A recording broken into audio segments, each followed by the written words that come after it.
Assalamualaikum warahmatullahi wabarakatuh. Kami dari kelas Etika Profesi Teknik Informatika UHAMKA dengan dosen pembimbing Bapak Firman Nur Hasan. Video penjelasan ini disusun oleh kami, saya Tiara Maulida Sedena dan rekan saya Jihan Farera. Pertama-tama kita akan membahas mengenai cybercrime. Bagi Anda yang terjun di dunia online, istilah ini sudah tidak asing lagi. Kejahatan ini bisa mengincar siapa saja dan terjadi di mana saja. Jika menjadi korbannya, Anda akan mengalami banyak kerugian terutama secara finansial. Nah, sebenarnya apa sih cybercrime itu? Cybercrime adalah tindak kejahatan yang dilakukan secara online. Kejahatan ini tidak mengenal waktu dan tidak pilih-pilih target. Bisa terjadi pada individu atau perusahaan dimanapun berada. Jadi, Anda perlu waspada. Tujuan cybercrime sendiri beragam, bisa sekedar iseng sampai kejahatan serius yang merugikan korbannya secara finansial. Dalam praktiknya, cybercrime bisa dilakukan seorang diri atau melibatkan sekelompok orang. Para pelaku cybercrime tentu adalah orang yang sudah ahli dalam berbagai teknik hacking. Beberapa contoh cybercrime antara lain yang pertama hacking, yang kedua phishing, yang ketiga internet extortion, yang keempat internet fraud, yang kelima identity theft, yang keenam child exploitation. Nah, pada kesempatan ini kami akan lebih berfokus kepada internet fraud.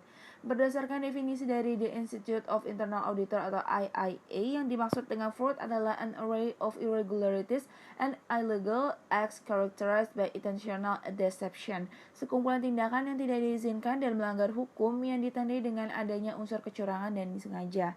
Cyber fraud adalah kejahatan yang dilakukan dengan sistem berbasis komputer maupun jaringan internet dan bertujuan untuk memanipulasikan informasi keuangan untuk mengeruk keuntungan sebesar-besarnya.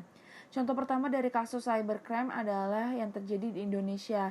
Pada satu waktu, Polda Metro Jaya melalui Kasat Cybercrime Ajun Komisaris Besar Winston Tommy Watuliu berhasil meringkus dua pelaku kejahatan cybercrime. Kasus mereka yaitu membobol kartu kredit secara online milik perusahaan di luar negeri. Kedua cracker ini bernama Adi dan Ari. Mereka berhasil menerobos sistem perbankan perusahaan asing seperti Capital One USA, Cash Bank USA, dan JP Morgan Bank USA, lalu membobol kartu kredit milik perusahaan ternama tersebut. Setelah berhasil, kedua pelaku tersebut menggunakan kartu kreditnya untuk membeli tiket pesawat AirAsia, lalu tiket tersebut dijual pelaku dengan harga yang sangat murah. Tidak tanggung-tanggung, untuk menarik pembeli, mereka sengaja memasang iklan seperti di situs wedding.com dan Kaskus. Dan hebatnya lagi, dari pengakuan kedua cracker tersebut, mereka mempelajari teknik pembobolan kredit card ini secara otodidak. Tapi sepandai-pandainya tupai melompat, akhirnya akan terjatuh pula. Begitulah kisah dua cracker tanah air kita. Setelah berhasil membobol kartu kredit, mereka berhasil ditangkap oleh Polda Metro Jaya di tempat yang terpisah, yaitu Jakarta dan Malang. Dari tangan mereka berhasil diamankan barang bukti seperti laptop, 2 BlackBerry, modem komputer, buku tabungan BCA, dan daftar perusahaan yang akan menjadi target pembobolan. Berikut yang kedua yaitu Kodiak, contoh cybercrime internasional.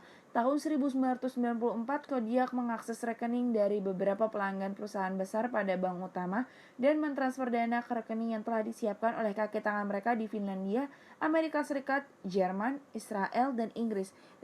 Dalam tahun 2005, dia dijatuhi hukuman dan dipenjara selama 3 tahun. Diperkirakan Kodiak telah mencuri sebesar 10,7 juta dolar. Kasus berikutnya yaitu Fox. Salah satu pencipta virus email Lovebug, I Love You Fox, diduga telah menginfeksi dan melumpuhkan lebih dari 50 juta komputer dan jaringan pada 4 Mei tahun 2000. Virus tersebut juga menyerang komputer-komputer milik Pentagon, CIA, dan organisasi-organisasi besar lainnya dan menyebabkan kerugian berjuta-juta dolar akibat kerusakan-kerusakan.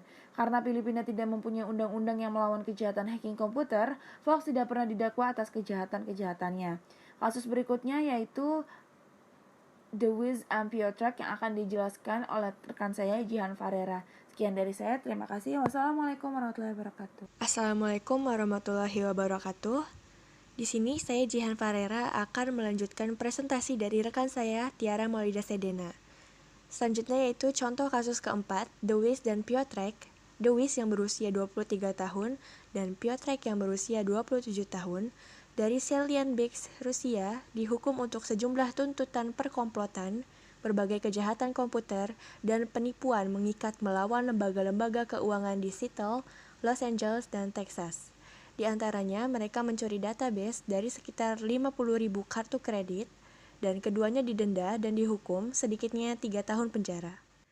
Contoh kasus kelima yaitu Roper, Red_Skyward, dan Dragov.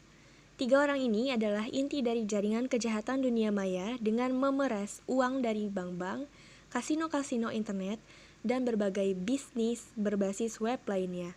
Strategi mereka sederhana, yakni menghack dan menahan proses transaksi rekening untuk sebuah tebusan sebesar $40.000.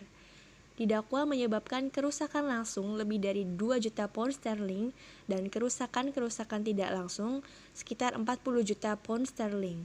Dalam bulan Oktober 2007, trio itu dinyatakan bersalah dan dijatuhi hukuman 8 tahun penjara. Berikutnya yaitu contoh kasus ke-6, Don Fanucchi. Di usia 15 tahun, Don Fanucchi melakukan suatu rangkaian serangan pada bulan Februari tahun 2000 terhadap beberapa situs web komersil bertrafik tinggi. Dia dihukum tahanan kota di tempat tinggalnya, Montreal, Quebec, pada 12 September tahun 2001 selama 8 bulan dengan penjagaan terbuka, 1 tahun masa percobaan, pembatasan pemakaian internet, dan denda. Kerusakan ekonomi secara global sebagai akibat serangan-serangannya itu yakni mencapai 7,5 juta hingga 1,2 miliar dolar. Dan yang terakhir yaitu contoh kasus cybercrime terheboh. Peretasan 1 miliar akun Yahoo sebanyak 500 juta pengguna layanan internet Yahoo dikabarkan telah diretas pada September lalu. Lantas, pada 15 Desember tahun 2017, Yahoo merevisi kabar tersebut dengan mengatakan 1 miliar akun penggunanya telah dibobol oleh oknum tak bertanggung jawab. Hingga kini, Yahoo belum bisa mengidentifikasi pelaku yang memanfaatkan celah pada sistem perusahaannya. Dengan ini, Yahoo sudah 3 kali mengalami peretasan selama 4 tahun belakangan.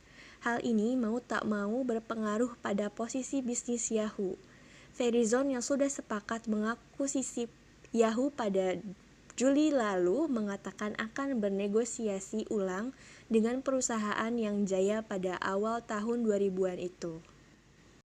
Dan ini adalah beberapa sumber referensi link yang kami gunakan untuk memuat segala materi yang berhubungan dengan cybercrime. Cukup sekian presentasi dari kelompok kami, semoga dapat bermanfaat. Kurang lebihnya mohon maaf. Wassalamualaikum warahmatullahi wabarakatuh.